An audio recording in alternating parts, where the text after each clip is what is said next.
Pharma, marketing and సేల్స్‌లో వాళ్ళకి salaries ఎట్లుంటాయి మొదల నుంచెల్లి? అండ్ తర్వాత వాళ్ళ ఫ్యూచర్ ఎట్లుంటది? ఒక్కసారి బిగినింగ్ కెరియర్‌లో ఖచ్చితంగా 30,000-50,000 రూపాయలు నెలకి సాలరీ సంపాదించుకునే అవకాశాలు ఉంటాయి. ఒకవేళ మల్టీనేషనల్ కంపెనీస్‌లో గాన ఎంటర్ అయినారంటే 7-8 లాక్స్ ప్యాకేజ్, యాన్యువల్ ప్యాకేజ్ కూడా ఉంటుంది. మెడికల్ రిప్రజెంటేటివ్ స్టేజ్‌లో జాయిన్ అయిన తర్వాత ఒక 2-3 ఇయర్స్ వర్క్ చేసి కొంచెం స్కిల్స్ అంతా ఇంప్రూవ్ చేసుకున్నారంటే ఖచ్చితంగా ఒక 3-4 సంవత్సరాల్లో నెలకు ₹1,00,000 సాలరీ సంపాదించుకునే పరిస్థితులు కూడా చాలా ఉంటాయన్నమాట. తర్వాత అక్కడి నుంచి ఏరియా మేనేజర్స్ అవుతారు, తర్వాత regional managers, zonal managers, national sales managers, vice presidents ఈ విధంగా ఎదుగుతారు.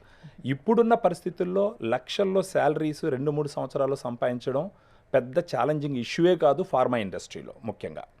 సో అది వచ్చి సేల్స్ సంబంధించి. మార్కెటింగ్ సంబంధించి చూసినారంటే product executive, assistant product manager, senior product manager ఆ విధంగా ఉంటుంది. సేల్స్ కన్నా కూడా మార్కెటింగ్లో శాలరీస్ చాలా ప్రీమియంగా ఉంటాయి. ఒక 4 సంవత్సరాల్లోనే 10 లక్షల రూపాయల ప్యాకేజ్ యాన్యువల్గా వచ్చే ఛాన్సెస్ చాలా ఎక్కువ ఉంటాయి అన్నమాట.